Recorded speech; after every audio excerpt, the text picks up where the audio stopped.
The member for Higgins has the call. Speaker, I refer my question to the Treasurer. Treasurer, I refer you to the Australian Labor Party tweet of the 8th of May 2012 that displays this poster and states, "Good morning, Australia. Are you ready to be the first of the major advanced economies to go back to surplus?"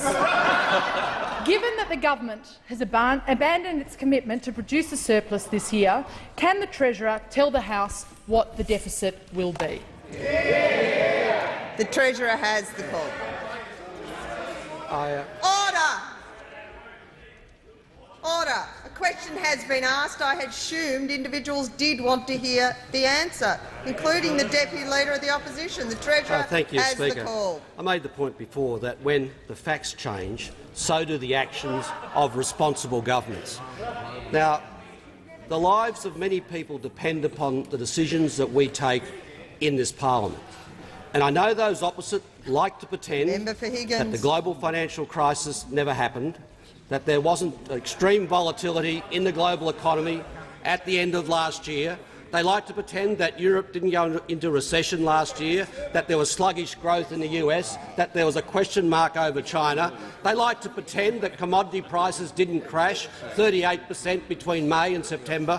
They just want to whitewash all of those basic facts away. The Treasurer will resume his seat. The member for Higgins on a point of order. On a point of order to relevance, Speaker, I ask the Treasurer what the deficit will be. The member for Higgins will resume her seat.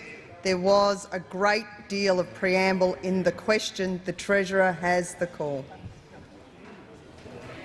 Speaker, we will always take the balanced decision to support jobs and growth, and that's what I talked about at the end of last year, the impact on our budget of extreme global volatility, the fact that we lost in 4 months all of the revenue we'd previously written down for 12 months.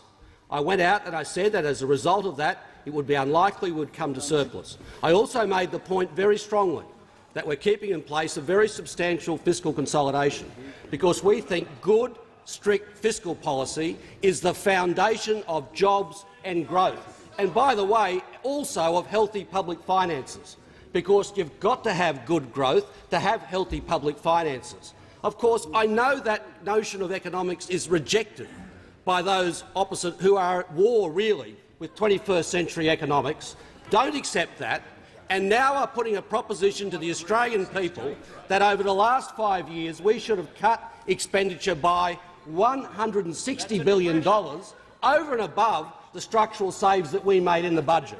So if they would have had their way during the global financial crisis, Australia would have gone into recession, and much more deeply so, because apparently their view is now there needed to be an extra $160 billion worth of cuts to make up for the revenue write-downs. And that would have pushed unemployment through the roof and tens of thousands of small businesses into bankruptcy. So that is where their policy position is leading. We, as a government, have always taken the tough decisions.